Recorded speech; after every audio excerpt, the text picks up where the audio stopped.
Bapak Ibu Saudara yang terkasih, puji Tuhan pagi hari ini kita telah siap untuk saat teduh bersama. Sebuah lagu Engkaulah Kekuatanku akan mengawali saat teduh kita. Mari Bapak Ibu kita persiapkan hati dan pikiran kita untuk menyambut firman Tuhan, memuji Tuhan dari Engkaulah Kekuatanku.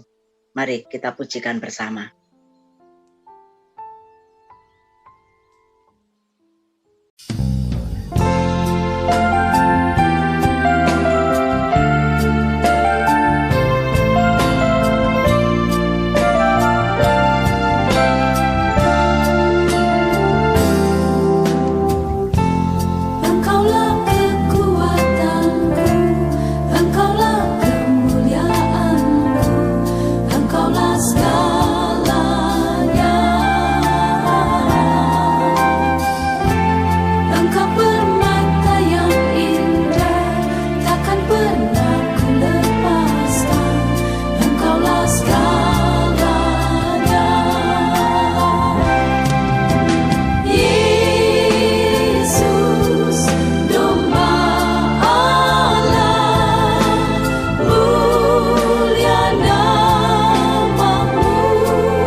Bapak Ibu Saudara, hari ini Minggu tanggal 19 Juni tahun 2022, kita akan merenungkan firman Tuhan melalui Sapa Sabda 4B GKI Residen Sudirman dengan tema Roti Bakar untuk Elia.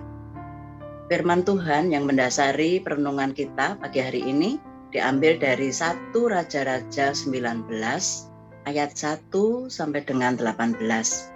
Nanti akan dibacakan oleh Pak Yosa. Mari kita berdoa. Bapa di dalam surga, terima kasih untuk pagi hari ini Tuhan.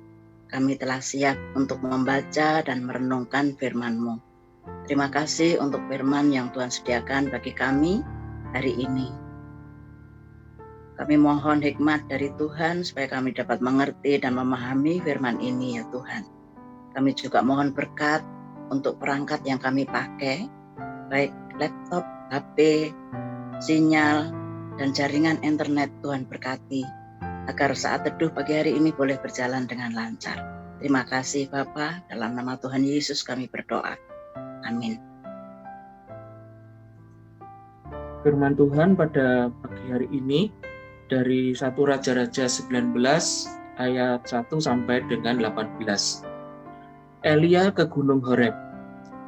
Ketika Ahab memberitahukan kepada Isabel segala yang dilakukan Elia dan perihal Elia membunuh semua nabi itu dengan pedang, maka Isabel menyuruh seorang suruhan mengatakan kepada Elia, "Beginilah kiranya para Allah menghukum aku, bahkan lebih lagi daripada itu, jika besok kira-kira pada waktu ini aku tidak membuat nyawamu sama seperti nyawa salah seorang dari mereka itu."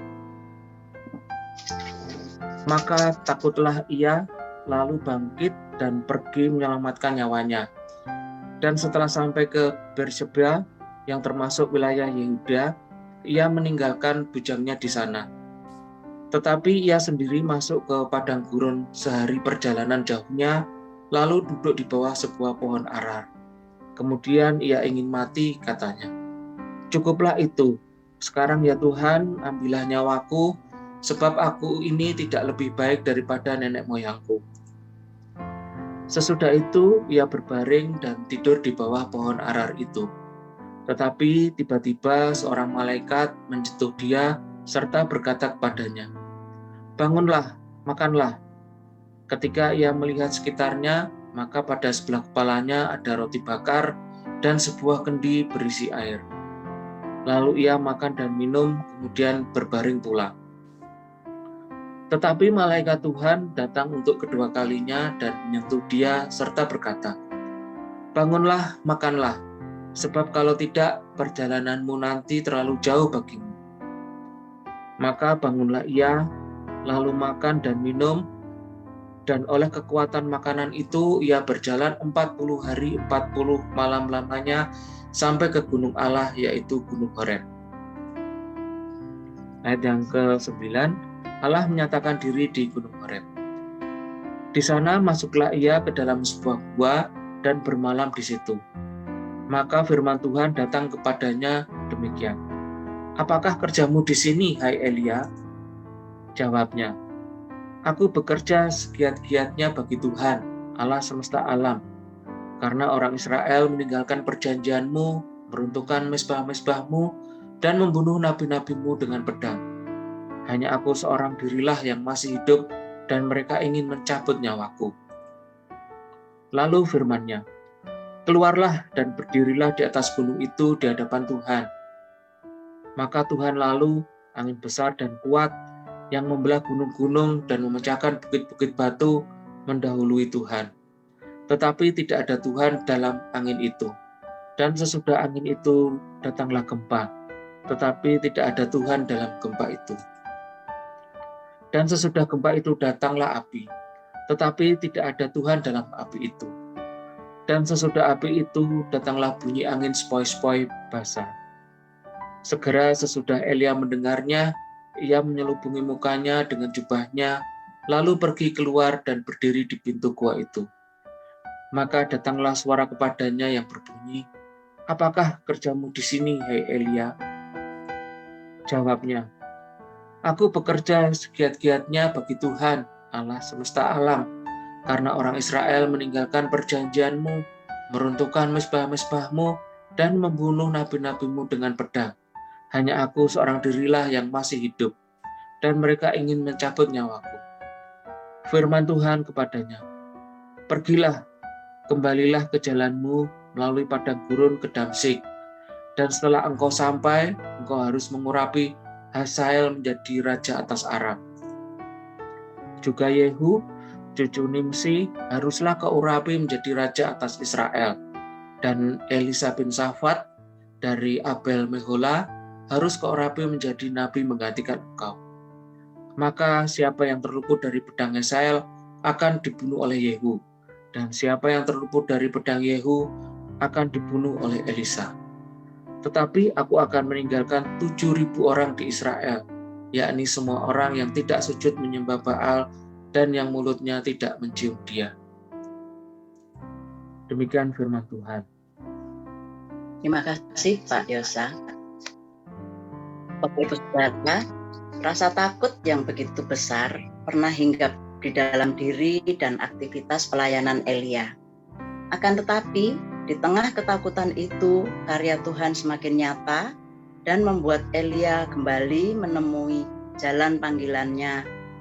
Elia tidak menjadi semakin lemah, tetapi menjadi semakin kuat. Apalagi ketika ia merasakan berbagai kebaikan Tuhan yang menopangnya ketika ia sedang dalam ketakutan. Elia baru saja mengalami sebuah peristiwa besar, yaitu mengalahkan nabi-nabi Baal utusan Ahab di Gunung Karmel. Kekalahan itu mengakibatkan amarah Isabel memuncak dan hendak menghabisi nyawa Elia. Elia menjadi takut akan hal tersebut. Elia sedang dikuasai oleh kelelahan, keputusasaan, dan kesedihan. Ia berdoa agar Allah membebaskannya dari beban yang begitu berat. Elia berupaya untuk melindungi dirinya dengan melarikan diri untuk mencari keselamatan. Tuhan tidak pernah meninggalkan Elia. Tuhan berusaha untuk menghadapi Elia yang sedang patah semangat dengan memberi sikap yang penuh pengertian dan perhatian. Tuhan terus menjaga Elia kemanapun ia pergi. Elia mengungkapkan ketakutannya itu dengan mengatakan kepada Tuhan untuk segera mengambil nyawanya. Di dalam kepasrahannya, Elia justru mendapatkan makanan, yaitu roti bakar dan kendi berisi air yang memampukannya untuk mendapatkan tenaga dari makanan dan minuman tersebut. Kepasrahan Elia masih berlanjut. Ia tidak lantas segera melanjutkan perjalanannya, tetapi mengulangi lagi aksinya dengan berbaring di bawah pohon dengan tujuan agar Tuhan tetap mencabut nyawanya. Akan tetapi, ia kembali dibangunkan serta makan dan minum, kemudian melanjutkan perjalanannya. Kehadiran Tuhan bukan melalui diwujudkannya permintaan Elia, akan tetapi melalui tambahan tenaga dari makanan dan minuman yang dinikmati oleh Elia sehingga ia mampu untuk terus berjalan.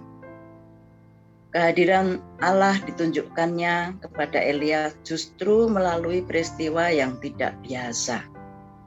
Sejak bangsa Israel dipimpin oleh Tuhan, mereka sering mengalami penyertaan Tuhan yang ditunjukkan melalui hal-hal yang luar biasa. Akan tetapi, dalam peristiwa ini Allah hadir dalam peristiwa yang terkesan biasa dan tidak spektakuler. Allah tidak ditemui dalam angin besar. Allah tidak ditemui dalam gempa. Allah tidak ditemui dalam api. Tetapi Allah ditemui dalam bunyi angin sepoi-sepoi basah, yaitu atau dalam bunyi yang lembut dan kecil. Rupanya kehadiran Allah tidak dapat dibatasi oleh apapun, dan itulah yang dipahami oleh Elia. Sehingga ia terus meyakini karya Allah yang semakin luar biasa. Melalui peristiwa tersebut, Allah mengembalikan Elia ke dalam jalan panggilannya. Mari Bapak Ibu kita merenungkan. Melalui peristiwa ini, kita belajar bahwa karya Tuhan yang besar tidak dapat dibatasi oleh apapun. Karya Tuhan juga muncul lewat hal-hal yang sederhana, namun bisa memberikan dampak positif yang besar. Tuhan hadir melalui perantara malaikat yang menyediakan makanan dan minuman agar Elia sanggup melanjutkan perjalanannya. Tuhan hadir melalui bunyi angin yang lembut dan kecil agar Elia semakin sadar bahwa Tuhan dapat hadir melalui berbagai cara. Kedua hal tersebut adalah dua hal yang sederhana dan sesungguhnya bukanlah keinginan Elia. Akan tetapi dari situlah Elia mendapatkan pemulihan dari rasa takutnya, dan Tuhan mengubah rasa takut Elia menjadi kekuatan. Tuhan mendampingi kehidupan kita dengan caranya dan bukan dengan cara kita. Tugas kita adalah terus memahami caranya yang tidak terbatas dan luar biasa. Dengan demikian, kita mampu menyadari bahwa Tuhan selalu hadir di berbagai situasi kehidupan kita, sehingga kita tidak lagi takut dan dibuatnya semakin tangguh dan kuat untuk menghadapi berbagai tantangan di dalam hidup keseharian kita. Mari Bapak Ibu kita berdoa. Tuhan, jagalah selalu kehidupan kami, agar kami tidak dilingkupi rasa takut, tapi kami merasakan pelukan cinta kasih-Mu yang dapat membawa kami pada rasa lega dan tenang dalam menjalani kehidupan. Ajarlah Tuhan setiap kami untuk dapat melihat karya Tuhan, dimulai dari hal-hal yang sederhana yang terjadi di dalam hidup kami hari lepas hari. Terima kasih Tuhan, dalam nama Tuhan Yesus kami berdoa. Amin. Bapak Ibu Saudara, kita dapat merespon firman Tuhan pagi hari ini. Pada hari ini yang pertama kita akan mencatat setiap kebaikan Tuhan mulai dari yang paling sederhana. Kemudian yang kedua, kita akan bersyukur melalui doa atas setiap kebaikan yang diberikan oleh Tuhan kepada kita. Tuhan menolong dan memampukan kita semua. Tuhan memberkati. Amin.